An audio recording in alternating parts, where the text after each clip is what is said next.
Please stand for the Pledge of Allegiance. Pledge allegiance to the flag of the United States of America and to the republic for which it stands, one nation, under God, indivisible, with liberty and justice for all. All right, well, welcome. First thing on the agenda is the approval of the agenda. Are there any changes, Administrator? I have none, Mayor Pro Tem. I'll make a motion to approve the agenda. Second. Motion's been made and seconded to approve the agenda. All those in favor say aye. Aye. Opposed, same sign. Motion carries. Public hearings, there are none tonight. We'll move on to the consent agenda. On the consent agenda, we have approval of the minutes from the workshop meeting held on April 14th, 2026. Approval of the minutes from the regular council meeting held on April 14th, 2026.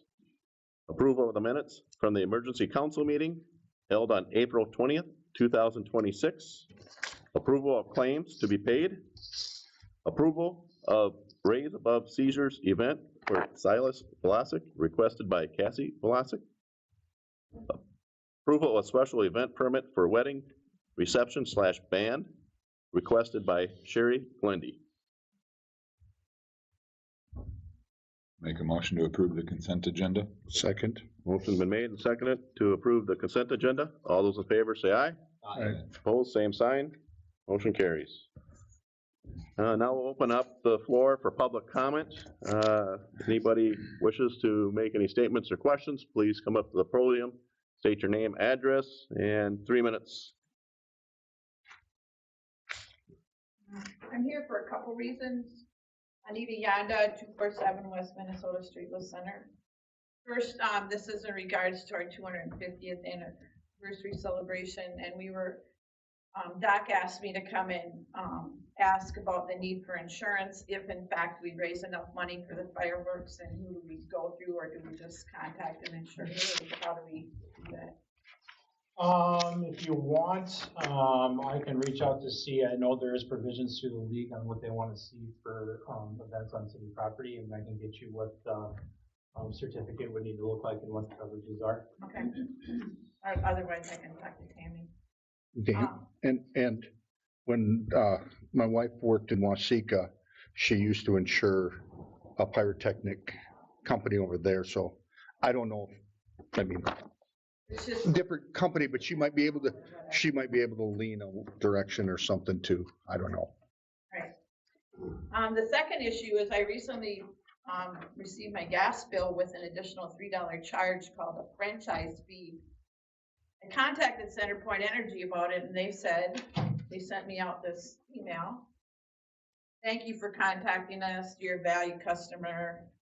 Some communities require a fee to allow a company to do business in that city.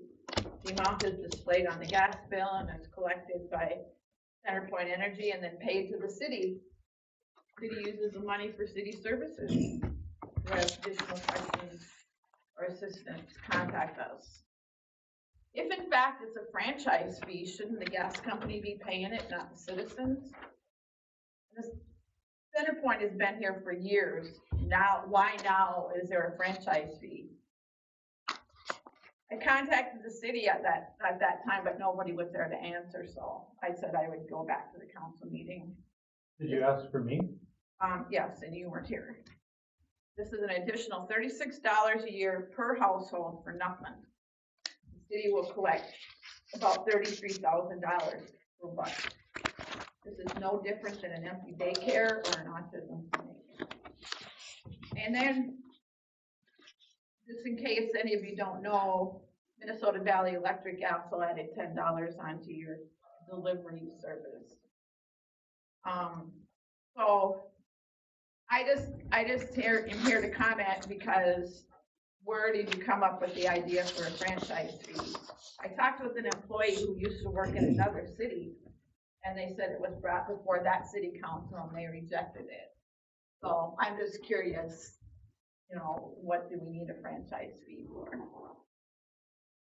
Council wishes I can explain kind of the process. If you would. So, yeah, so that was done in, fourth quarter of 2025, and we have had a franchise, cable franchise agreement with CenterPoint. It was coming up for renewal, so we renewed it another 20 years.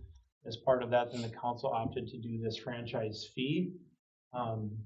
And kind of the nice thing about that is it does allow the city to collect a fee from people that are tax exempt, and the revenues go directly into the capital improvement fund. Be used for capital. I talked to many people that didn't even know about it.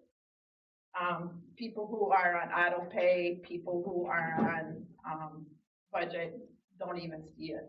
So it was an ordinance, and we did follow procedure to post it in the paper, and it was on the website, and we did follow ordinance procedure, and then did the summary. Well, why not call it a tax? That's what it is. It's essentially a tax or a fee, yes. Yeah, But why do people, I mean, the county does it all the time. Minnesota state statute calls it a franchise fee, so that's what we have to classify and go by it as. Yep. I don't get it. Thank you, Anita. Any other individuals wish to go up to the podium? Comments? All right, seeing none, we'll move on to presentations. Tonight we have the 2025 audit presentation by Abdul, Chad Kusi. You can see what I'm talking about here.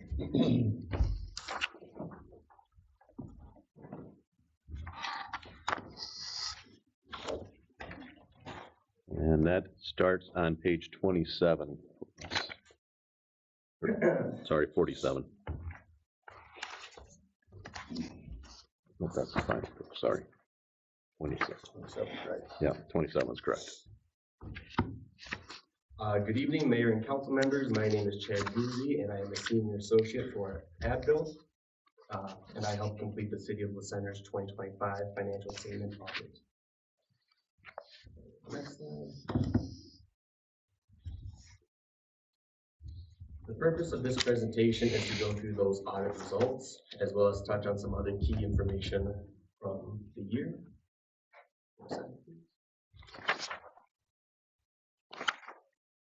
So to start, our responsibilities as auditors is to give an opinion on the financial statements. And for the year 2025, we give an unmodified or a clean opinion. Basically means nothing came to our attention that indicated that the financial statements were misstated. Another part of our audit is we are also required to do some testing regarding Minnesota legal compliance, things like contracting and bidding, public indebtedness, claims and disbursements. And with that, we noted one instance of non-compliance, and I will touch on that on the next slide here.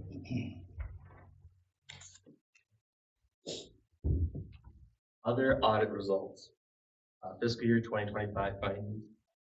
The first finding there is for preparation of financial statements. That is just saying that we prepared the large audit report, the 80-some page audit report for you. And Dan reviews, and Deb as well. It's very common finding for a city of your size. The second finding is for limited segregation of duties. This one is due to the small staff size and is also very common. It's essentially saying that duties are not separated enough to mitigate some of that risk there. It also means that it's even more important to have good council oversight of the financials. The third and fourth findings both relate to your liquor store.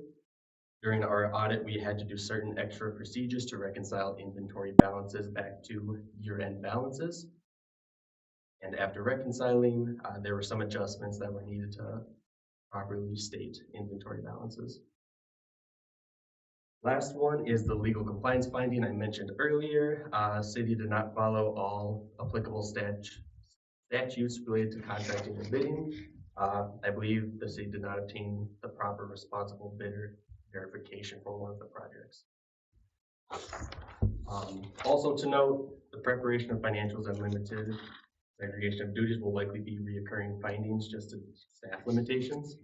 The findings relating to inventory, talking with Dan, I think we added some additional review procedures. to hopefully remedy those, as well as hopefully remedy some of the responsible bidder stuff. I think we had an updated purchasing policy to hopefully address that in the future. Go to the next slide.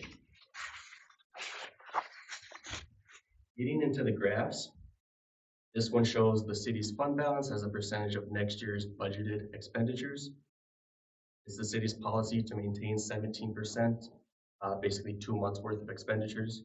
And as you can see, the city has achieved that over the past 5 years, ending 2025 with a little over 62%. I did just want to note, I'm not sure why this got fixed, it was recommended, it is 35%. There's 35%. It is 35%, yep, for the policy. This must have got missed. This is a slight increase from 2024, which we will get into on the next slide.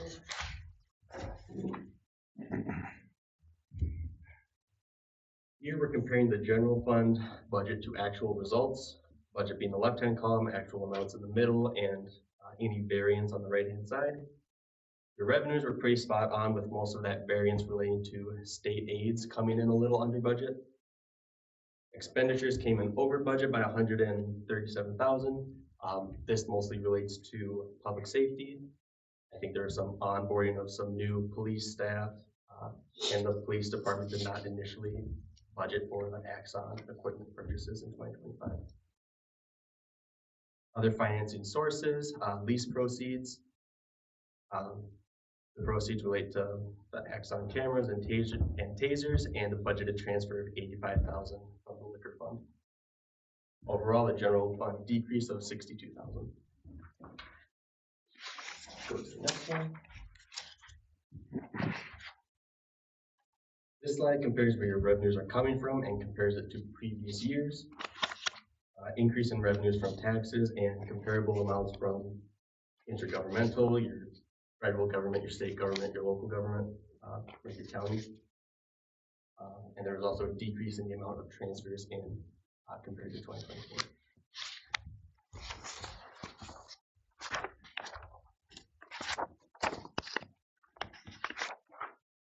This next slide details the department split for your expenditures. A couple items to note here: public safety expenditures related to those personnel service costs I mentioned earlier. Decrease in public works, also personnel services related. And it was anticipated that more miscellaneous street repairs would be needed than actually were. And capital outlay relates to that Axon equipment. You can see that little spike there. Next slide. This is a look at your special revenue funds. Not a whole lot of activity for 2025. Those amounts are all restricted, meaning that they can only be used for a specific purpose, excuse me. I believe those two restrictions are imposed by the federal government and state of Minnesota.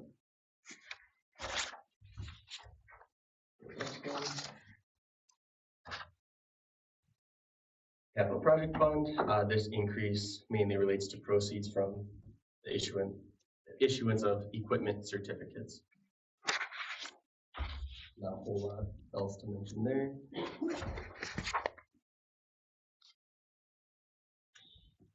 And then here is a snapshot of what your debt service funds, the outstanding balance related to the issuance, and what the principal and interest payments will look like over the next 10 years.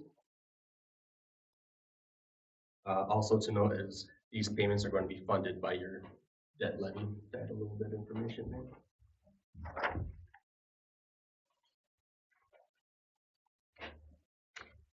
Next one. Getting into your enterprise funds, first with the water fund, slight increase in receipts due to increasing utility rates, which also helps to explain your increase in your cash balances compared to prior years. Next one. Next is the sewer fund. Similar increase in utility rates, decrease in debt payment is going to be due to paying off a PFA loan in 2024. The last payment was in 2024. And in 2025, showing a positive unrestricted net position there.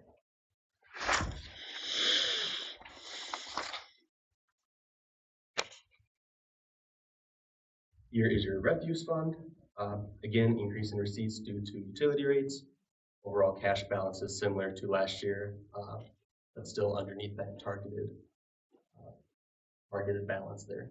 And this will continue to die down for, I think, the next 2 years. And then the garbage truck will be paid off. And then if you keep steady, then it'll slowly start to creep out into the black. So this was kind of known that this one was gonna, cash balance kind of take a dive and then dip back up when those payments were done.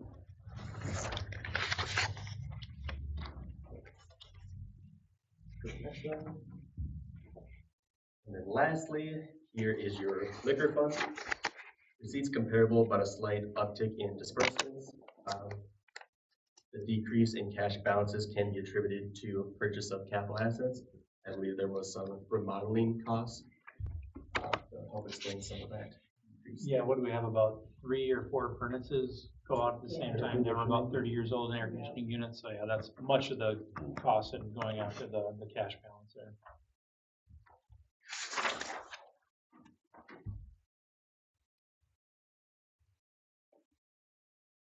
Here's also a slide for your liquor fund.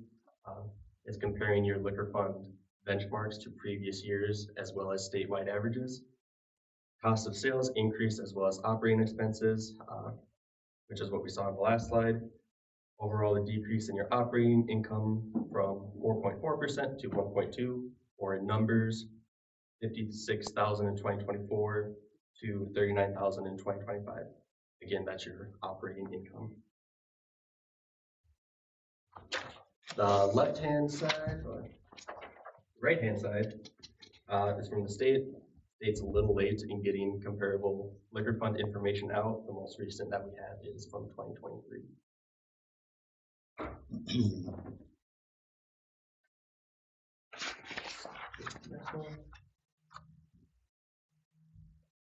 This next graph is showing how your total cash is divvied up and compared to previous years. Not a whole lot else to note. Total cash balances increase. Your biggest drivers there will be your enterprise funds and your EDA.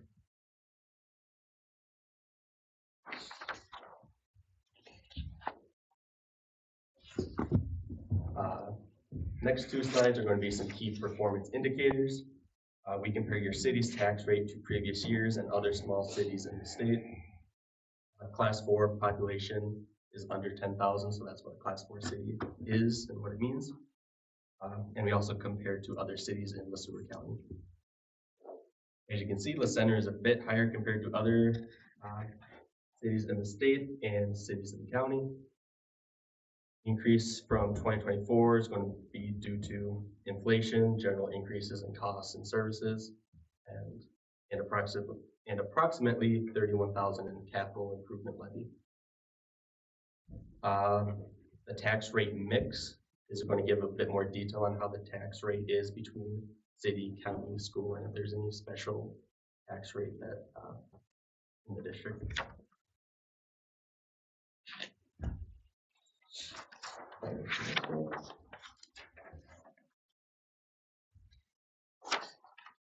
This next slide is going to focus on debt.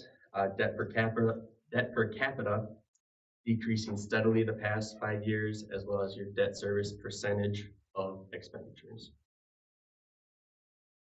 Not a whole lot there.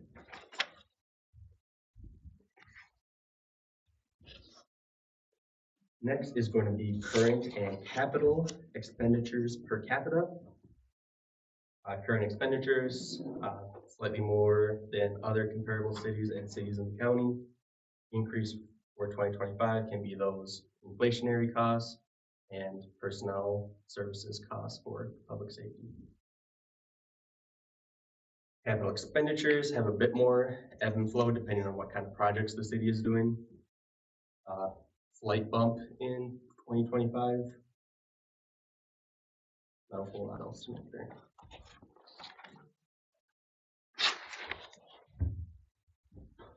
This is the rest of the Abdo team. If there are any questions, I can try to field them now, or if something comes up later, you can get mine or any of our contact information from Dan. Any questions? None. You got- I thought it was pretty smooth. Seems like every year they are required, Gatsby requires them to ask way more questions every year, so. Yeah, it's one of the checklists that Yeah. get bigger and bigger. There's 2 more coming in 2026, some more financial statement ones and just some more disclosures, Gatsby 103 and Gatsby 104. Oh, Yeah. Thanks, Chad, appreciate it. Thanks, Jeff. All right, we'll move on to number 8, old business. Review of quotes for new metal picnic tables at Centennial Park. That you'll find on page 48. Administrator Evans, would you care to? Yes, we had kind of talked about this in our workshop meeting, the idea that those picnic tables were kind of unsafe up at Centennial Park. So Dan Steinberg got these together. There's 2 quotes here. One's from Premier Poly Steel, and then the other one was from Pilot Rock. Just kind of an image to go along with that. So ultimately, the Parks Committee kind of discussed and determined that the perforated one that I got on the screen now is likely gonna hold up the test of time and then easy to maintain and be cleaned up there. So what you're looking at is, there's 2 quotes there. One was for expanded metal, 2 items. One was for expanded metal, and the other one was for the perforated metal. And then it'd be the recommendation to go with the perforated metal picnic table. And we need 9 of them for a total of $11,250 to be paid for out of the Parks Capital Improvement Fund. Any questions about those picnic tables or? The frames on them are, okay, it's not here. They powder coated or are they, cause like these, you can see that they're just steel. The frames on these other ones, they look like they're powder coated or I something? think they're powder coated, yep. Okay. So they'd handle better anyways. And is that the color then too? That, Nope, Yes, sir. but I believe there was color options. I think Dan was supposed to have them. I think he's got them somewhere. I don't know what the color options are. But if they did, we'd probably try to go with the hunter green to match everything else. Did they talk at all to our softball league to see if they'd be willing to chip in any monies towards payment? We didn't talk to anybody on this. This was just brought up in the work session to Yeah. get some pricing options, and this is what they are. I did talk to Brent Mager at one point, and I mean, this is 9 that we're having now. I don't know, call what we all have up there right now, but I'm sure there's more than 9 up there, so. Close. Yeah, so, I mean, if the softball association would like to put more up there, I mean, we'll certainly entertain it and. Right.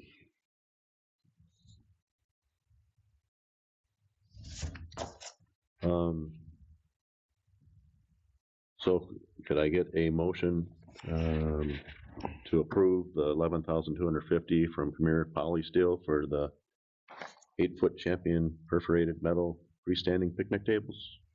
I make a motion to approve the $11,250 from the perforated metal freestanding picnic tables. Plus the shipping and handling, I'm sorry. Second. All those in favor say aye. Aye. Opposed, same sign. Motion carries. All right, move on to number 9, new business.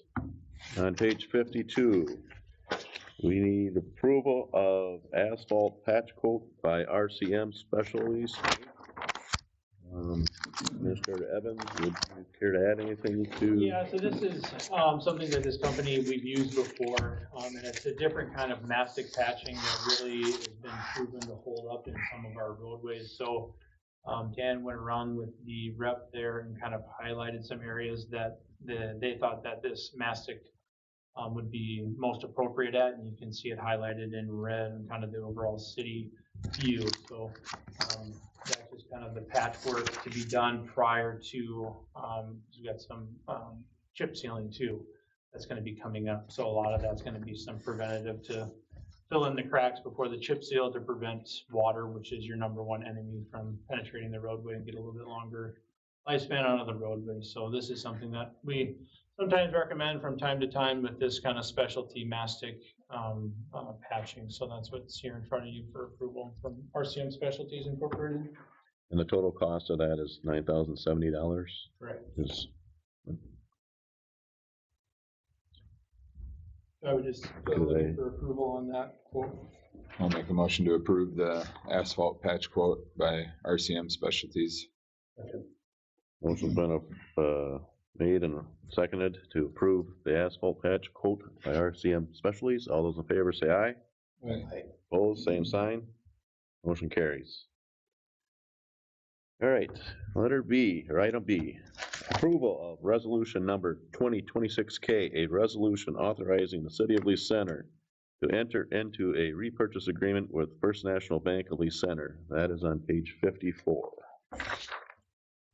Minister Evans, would you?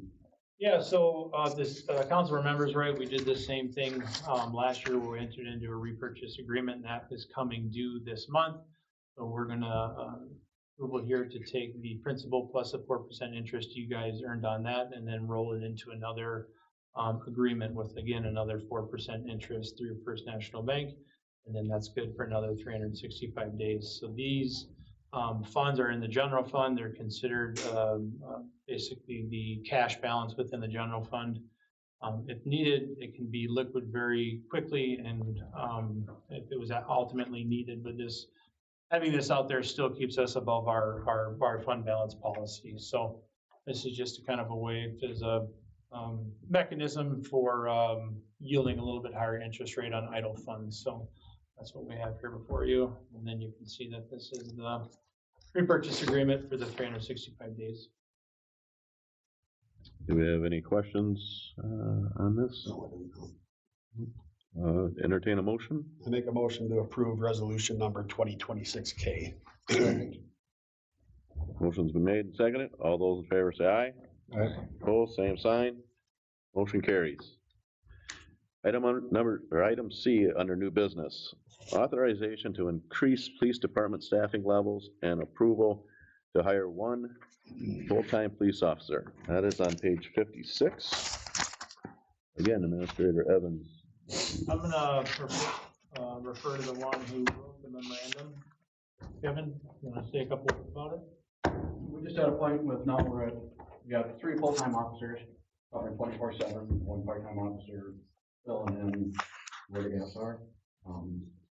We, with having 1 open spot right now, 24 hours, 7-day coverage is not sustainable with 3 officers.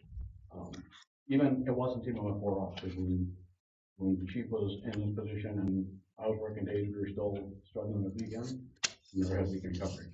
This will help alleviate that problem by covering at least every other weekend, and hopefully the weekends in between part-time and full-time.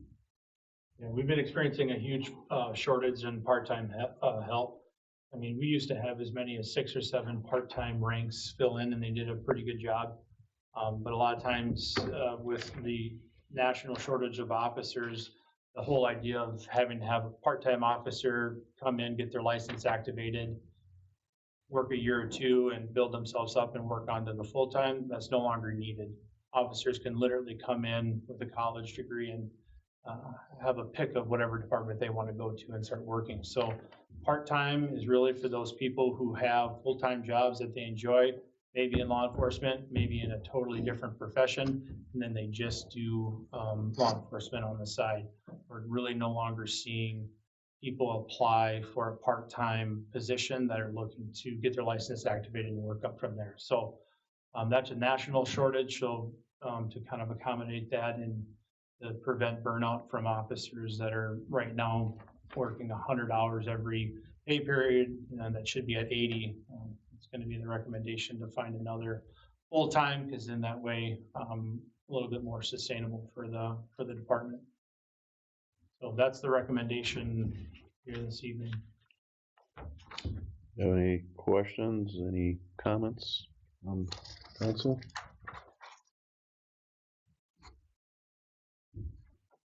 If not, I'd entertain a motion. I'll make a motion to approve a full-time officer. Hire of one full-time officer. Motion's been made and seconded to approve an additional one-time or additional full-time officer. All those in favor say aye. Aye. Opposed, same sign.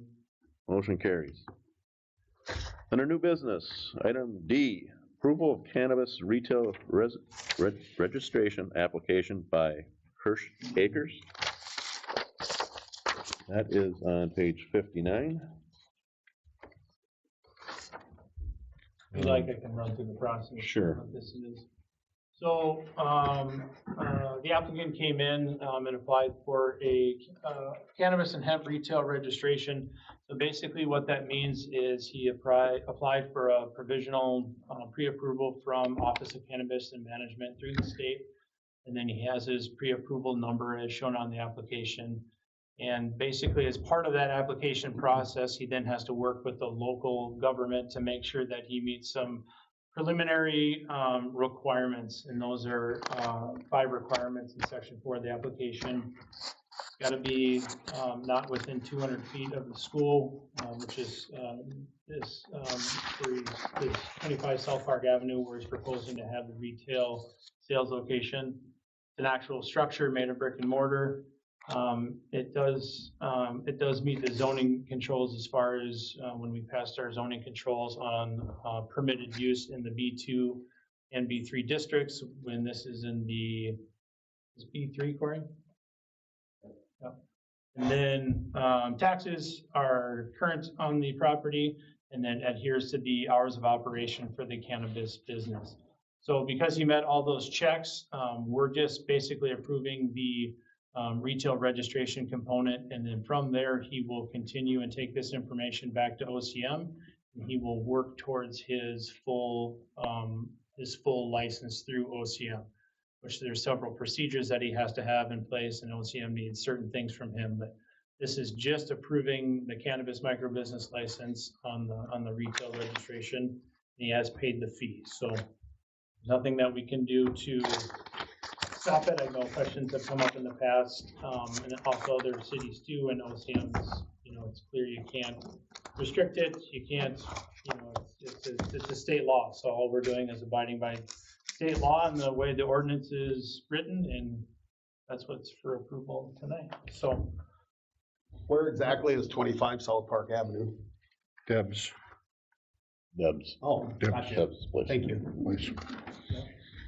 Mr. Moran, here to add anything, or did I miss I anything? couldn't have said it any better. I mean, it is a legitimate business. The state legislature passed this law. The city really doesn't have a whole lot of control or say in this matter.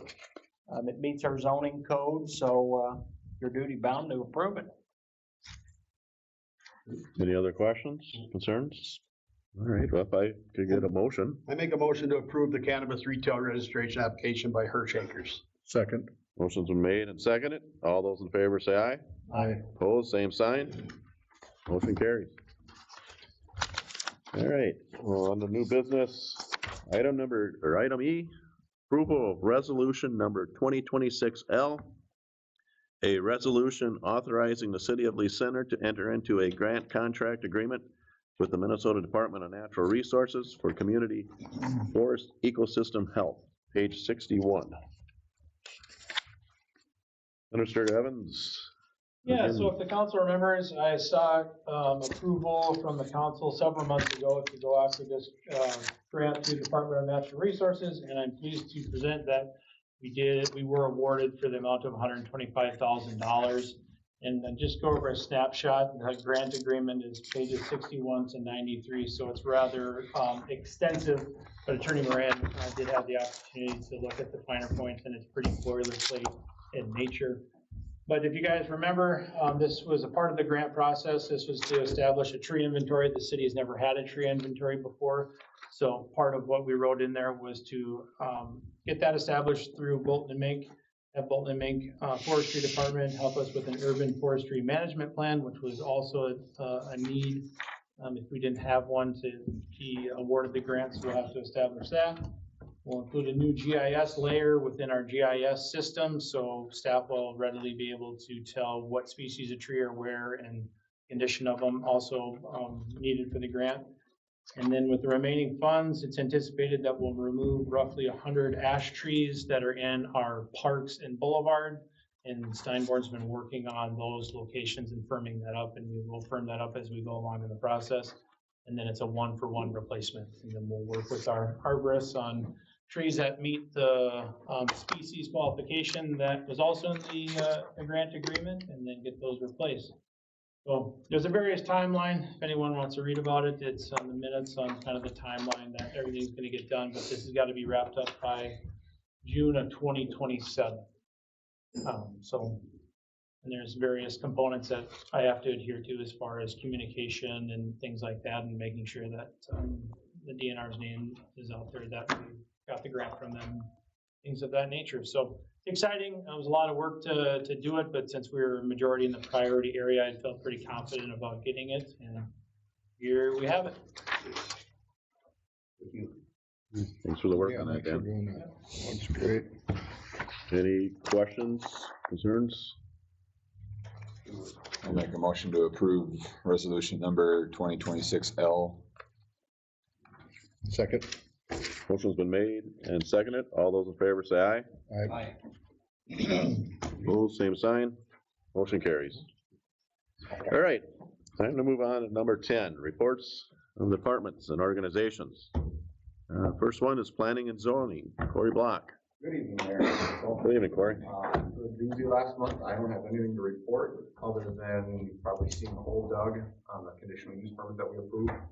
Footings are in. He tiled today. He'll probably be working on the foundation, the ICF forms later this week. And moving along with it. If you've got any questions for me, that's all I've got. And Neubauer started on his floating Yep. garage shed. That property, will that, house that is to be moving out, will that be coming in from Tyrone Street or from the backside through school property? Good question. I was just wondering, I've seen trees and such there. They've removed the tree. Oh, they did? Yeah. They've removed, Oh, yeah, they removed the trees. Gotcha. Yeah. So Just the it's other- on Tyrone. Okay. Yeah, he removed what he didn't want. Unless they would come in, they'll come in on Tyrone, whether it's onto the lot from Tyrone or down the alley and over. Gotcha, okay. Yeah, it'll be one or the other. The garage will go in after the house, so, Okay. and the garage will end up being between the house and the alley. Thanks. Any other questions for Corey? All right. Thank you, Corey. Thank you. Liquor store report. Becky Bielka. Good evening. Good evening, thank you. Our April 2026 sales were $94,856.12. Our March gambling was $5,706.11. April CNN sales were $507.68. Below that, you can see our revenues from April. In April, we had a pepper tournament, live music. We had a municipal conference, and we received an award that I touched on last month. In May so far, we had our customer appreciation a few weeks ago. We had a meat raffle, a live band with drawings and drink specials and food, and that was a good turnout, and fun was had by everyone. We have a lot of graduations and weddings that we're catering for. This past Friday, we had music, and then on Saturday, we also had a pepper tournament. And then coming up on Thursday, May 28th, we have live music by the Jeremy Poland Band from 6 p.m. to 9 p.m. Any questions? Thanks, Becky. Thank you. All right. Public, nope, sorry, police report, interim chief Kevin Huber. I'll bypass it. Not letting you off that easy. Good evening. Good evening, Kevin. First of all, thank you for the approval of the open hire. It will help us tremendously, at least temporarily. So you guys all, the reports are sent to you guys in your packet, so it's in there. You'll notice the mileage and call levels are down slightly from last year and last month. Simply because we haven't been able to really kick off the ordinance enforcement yet. Last year at this time, we probably had 70 or 80 enforcement options with ordinances. And this year with everything going on, haven't had that chance. We really have been. I haven't been able to get out of the office much, trying to catch up with what's going on, get things straightened out, figure out what to do next. So with our staffing, obviously that helps. Love to get it advertised. I've already made a few phone calls to people that are finishing skills. Got a couple scheduled to come and do a ride along, see what they think. Hopefully we can snag somebody that way without having to wait 3 to 4 months, which is pretty typical for a new hire. Other than that, the building, I don't know if you guys drove past, the building's looking really good. They did the landscape around the front, the water mitigation and gutters. Replaced some of the sidewalk that was sinking. The only thing they have left is tuck point and a little bit on the east side of the building for landscaping, to make kind of a gully to naturally guide the water away. But if you haven't drove past, drive past, it looks pretty good. I mean, a lot better than it did. So, and other than that, we've been obviously invited to several events coming up and stuff like that. We have basically no promotional items. So Kelly was working on getting some promotional items ordered, so we do have something to hand out when we're up there. Just like the rest of them, to hand something out, something positive, and forcing us as police officers in the city. So at least they know blue uniform when they see it and they know it belongs. Other than that, that's about all I've got at this point. That was quickly thrown together because I know a lot of time, but if you have any questions? Any questions? All right. Thank you, Kevin. Thank you. All right, Public Works, Dan is not here tonight. Administrator Evans, did he pass He did anything give me a on? couple of talking points here. Just wanted to let you guys know that the West Industrial paving project was completed on May 11th. Everything went according to plan and there was no surprises on that, so, which is always good. Citywide cleanup day went very well. They stayed busy and they ran 2 LJP trucks and then 2 rolling dumpsters. So that operation has always been working smoothly the way it's been operated the last couple of years. Total bill cost on that was $4,666.30. And then between staff, there's about 20 hours total in kind of facilitating that citywide cleanup program. And then also the pool should be complete this week. Part of our capital improvements, we did the epoxy, sandblasting and epoxy painting. That's turned out real nice, and then we'll be looking to fill it next Tuesday, and should get a decent cycle use out of that epoxy paint. So we're optimistic that's going to hold up well for the next couple of years. So do we know the opening date on that by chance? We don't. Okay. Nope. All right, well, we'll just stay with you over there and we'll move on to the administrator's report. Just a few things. We had our first library steering committee meeting kicked off, and that went really well. What was established there is the ideas of behind, what the needs are for the use of the library and where the expansion could potentially go. And we're going to continue to kick around a couple of ideas, and then within the coming months, we'll probably come back to a council workshop session and have a couple more ideas on expansion and needs of that library system and where we're at. Kevin mentioned the improvements to the PD. That went well. I didn't realize that there was a lot of water that needed to be mitigated from there, just the way it slopes. So hopefully with some of this landscaping and getting gutters on all 4 sides, we're going to improve that substantially, kind of protect our assets. MnDOT reached out, and we're going to be in the phase of kind of this pre-approval design work, and then we're going to host monthly meetings with staff. And then as things come up for council approval, we'll bring them to you as needed. But they're going to start really kicking off here with their design team and getting that designed out here this summer. Kind of on just a quick note, legislative session finished up on time, and I'm proud to say that there was a bonding bill included. I know a lot of people were very optimistic that there was not going to be one, but there was. And quite notably in those association emails that I send out, a lot of small cities did get funding for various projects. So that's always good to see that CAP is continuing to kind of work towards etching out those needs in small cities, even for capital improvements projects. So that's always good to see. That's kind of all I got for my kind of updates. Everything else is in the packet, but that's just kind of some things I'm working on. That was good. Any questions? right. All right, so we'll move on to Lee Sewer County Commissioner updates. Dave Preisler. Welcome, Dave. Thank you.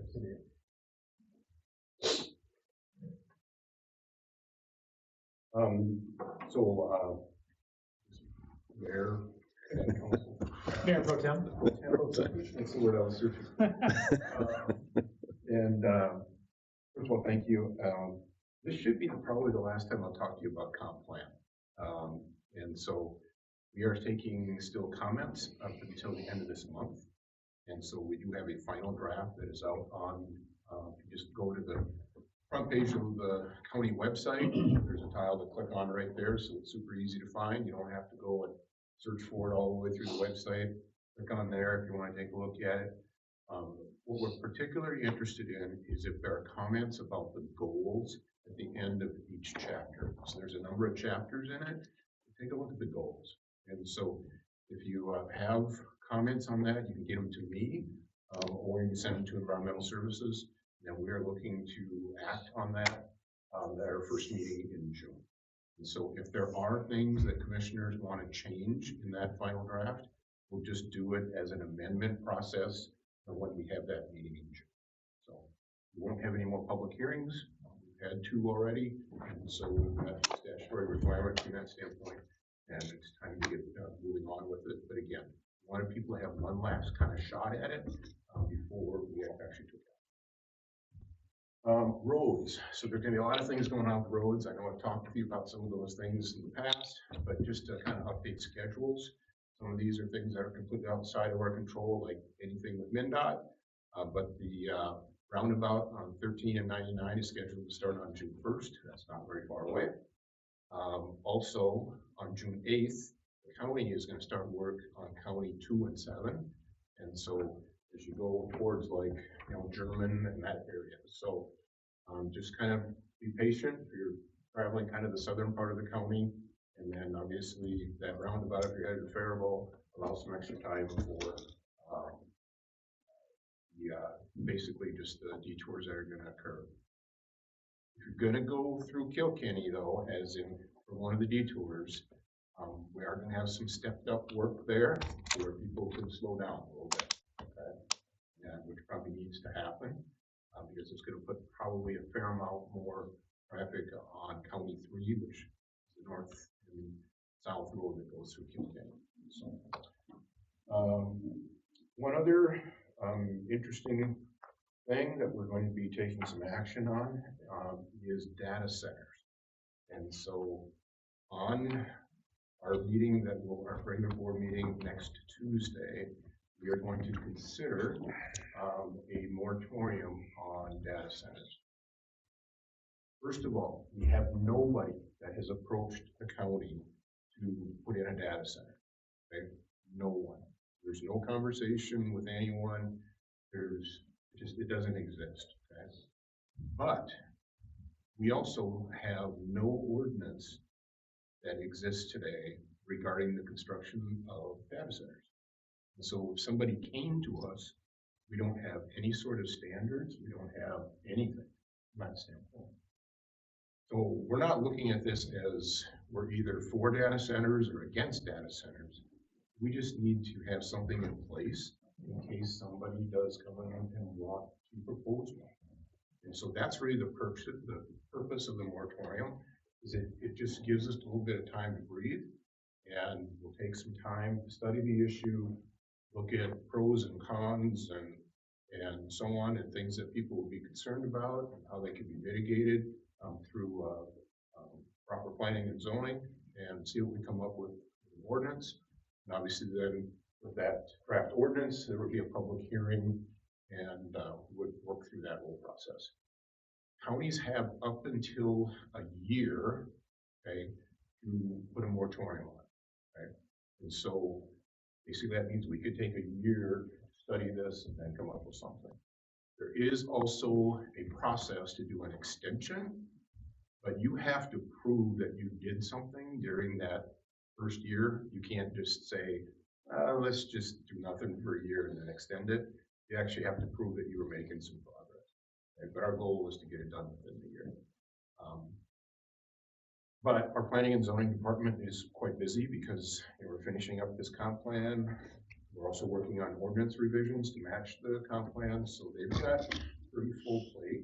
And so I don't look for them to be able to come up with draft ordinance on on data centers within 30 or 60 days. It's gonna take some time. Plus, we wanna do our due diligence. And I think that's what's gonna serve everybody the best. Just as a reminder though, this only covers the unincorporated area of the county. If a city gets a data center proposal, we don't have any control over that. The respective city does. Okay? And so I want to make that clear is that this doesn't mean that the whole county is off limits for data centers. That would be an untrue statement. If they go in city limits, that's up to negotiation or permitting with respective cities. And then I'll finish up with just a couple other things. Your administrator did a good job as far as talking on the bonding bill. I think it surprised kind of all of us how big that was. There are a couple of other pieces within the within some of the big negotiated out pieces. You will see a 1-year rollback on tabs for vehicles. Okay, for 1 year. It is not permanent. So for your next, set when this kicks in, it will kick in then for the next tabs, but it's only good for a year. The other thing that you'll see for 1 year only is a property tax credit, okay, but it's $171. You only qualify if your income is less than $148,000 a year. If your income is more than $148,000, you don't qualify for anything. And even if you are under that, it's $171, and it's a credit. Okay, that will end up occurring on your next year's state income tax. How we'll end up with it. Yeah, 1 year. Dave, do you know if you're married or single or? I think the 148 was household income. Household. I'm pretty sure. I think it was. And one other thing that, I spent some time, a few days up at the legislature testifying on some things related to human services. Especially really two things. One is some of the cost shifts that have gotten shoved down to counties from the federal and state level, and the impact that has then on local property tax. And then the other is the absolute archaic computer system that our Human Services Department is expected to do business on. When I say archaic, it is DOS-based. Okay? Much of it was put together in the late 1980s and early 1990s. There are some of you around the table that would have used much more advanced software when you were in grade school than what some of this is. What it does do is, by having that sort of software, we are wasting time, right? Because the software doesn't talk to each other. Is a waste of time. I'm not saying that employees aren't working hard. They are working unproductively because of bad software. And the other thing is that none of it was built at a time period when you had issues around hacking. None of it was built around a time period where you have the issues that we've had lately in the last few years around fraud.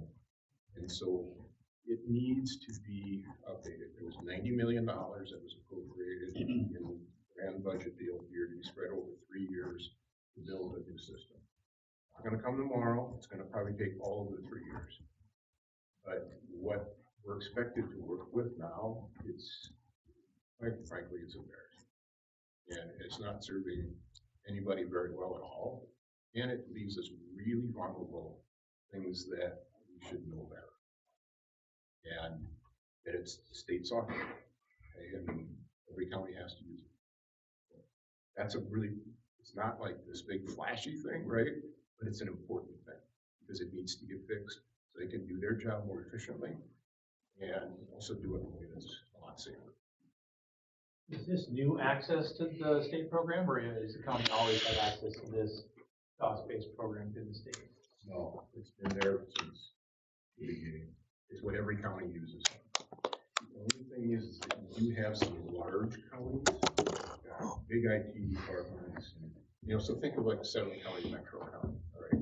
That got, where they've been able to create some of their own workarounds and even apply some AI to some of this old stuff. Well, we have a 4-person IT department, okay? The biggest thing that we're working on is to harden ourselves from hacking. And then keep our systems going. And so we don't have the bandwidth to do what some of those large counties can. And even they're struggling with it. Just because it's, you put AI to a DOS system. Okay, you're probably not going to. So anyway, so it's a piece of good news.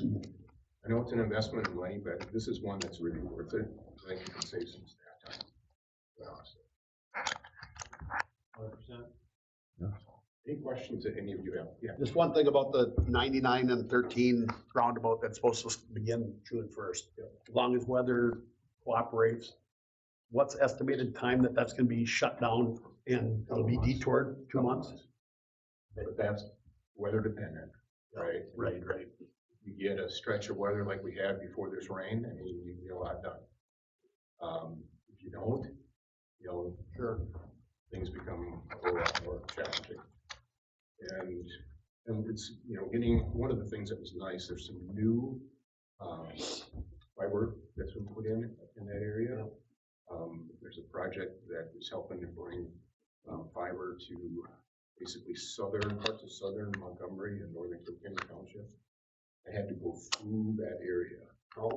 And some of it had to get buried, like, I think some of it's buried like 14 feet there, so that you don't hit it when you're gonna build the roundabout. So it's been good to get kind of this sequencing together, and so it would be really, go build the roundabout, then you come back, and then have to go later. It's nice just to get this done. All that's for anyway, but that'll bring good fiber to about shy of 60 homes out there, which is good. That was done through a USDA grant. That's a couple years, but it'll be good for that area. We'll continue to look at those types of opportunities. Thanks. Any other questions? Otherwise, this isn't a campaign thing, but finally opened this morning, and I did file for re-election, so we'll see what happens. All right, thank you. All right, Leesore County Fair Board, Nancy Stoff. Evening, Council. Hey, Nancy.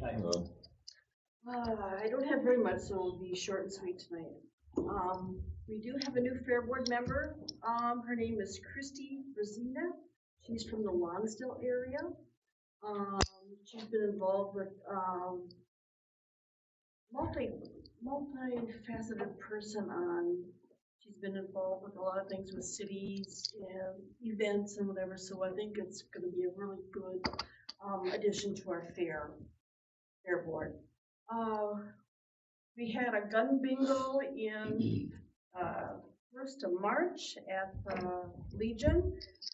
We did very well, and I am not on social media, so I can't say this, but I was inscribed that night, and some of the winners were from Faribault, Mankato, Lester Prairie. Who's ever on our fair board who does the Facebook, it showed with the results with the clientele that we had, and we had a couple winners from Lee Center, Gino from Sportsman, and then the young son gun shop owner, he won a gun also. And so we filled the Legion, and it was a really good event for us. We have some events coming up at the fairgrounds. This Saturday, Leesore Saddle Club is having a full-blown horse show, pleasure, and games. starts at 8 o'clock Saturday morning. They will, also have food there. In June, Father's Day weekend, the Leicester County Mounted Posse is having, horses this year. They're going to put on a, kind of like a game show with, for the kids, there will be mutton busting, and a really fun event is monkey in a tree. My daughter used to do that when we were showing a horse. It's where two people ride down on the horse. One person gets off and it's swung on the tire, and the rider has to go back down around a barrel and then come up and pick the monkey up. Well, that is not so easy to do. Because when my daughter was doing with Kelly Nash, I think Kelly had her long legs wrapped around my daughter's neck. And to have the horse being able to handle all this monkey business is really kind of fun. So if you don't have anything going on Friday, June 19th, the Posse is putting on a horse show this year. Last year they gave up doing the ranch rodeo. So it's kind of nice having our good arena being put to use again. And also they sell raffle tickets. And if you know a Posse member, if you'd like to put $10 for a good cause, buy a couple tickets. I know I will. I see Steve Wolf there at the sign depot. I buy a couple from him. And also in July, once again, Relay for Life is going to be using our fairgrounds. So if you would like to support a good cause, I'm a cancer survivor. It's always nice to be able to support the local effort. This year for music, I don't have the full list, but I know we're on. I talked to Joe Barber on Thursday night. It's Doug Traxler and Sammy Teedy will be entertaining during the Sweet Corn Feed. And after Friday night, it's Mike Foot. I guess he's a country fellow. And then on Saturday, it's the Dirty Word. I guess they're kind of rock and roll. This year, we're going to have a new petting zoo. I don't know if you know Trish Dent from, I think she's from Montgomery, New Prague area. Okay. She's going to be supplying the animals this year for Friday, Saturday, and Sunday. Megan King is our vet that we use during the fair, and the animals from the last people that we used, they were kind of in not the best shape, so we decided we better do something different. So we won't be using the outfit from Winnebago. And some of the vendors that we only have a short list so far. We have our meeting tomorrow night, so I'd have a better notion after tomorrow. For sure, we've got Dirty Soda coming, Big Dog, Smoking Lady, and the stable El Tacazo, who always has good food. Sydney Mitchell, the 4-H agent for Leicester County, came to our last meeting, and it's kind of interesting. We had 254 4-Hers from our county show at the fair, which entailed 1,510 projects. So that shows that 4-H is very healthy in our county, and I think they still do a very, very good job. So that's all I have tonight. Any comments or questions or anything? Do they have on that rodeo? Are they having, did I hear right, rug races too? Or something like that? I've got main events are bale racing, pole bending, which is Minnesota WSA generally does not, they do not do pole bending, they do pole weaving. I think bending is better. Catalog race, monkey in a tree, magic carpet. That's on magic carpet ride. So I don't know what that is. I've never It's like toboggan. You have somebody ride on a rug behind the horse, and you race. See, with the Moxie, they would do a shovel. So this will be really fun. It's kind of like the skijoring where they do it with shield behind that horse. Oh man, pretty close to me. So if you're in town on Friday. No, because I would be one of the idiots getting on it and riding behind that horse. Good luck, Dan. Thanks, fellas. See you next month. Thank you, Nancy. Okay, move on to other business. Council reports. Anybody have anything from their committees or anything to report? I think Dan went over the library one here earlier, so nothing there. Item B, City Hall will be closed on Monday, May 25th, in observation of Memorial Day. That is out there. There's not any other business, so I'll make a motion to adjourn. I second. motions are made and second to adjourn. All those in favor say aye. Aye. All opposed, same sign.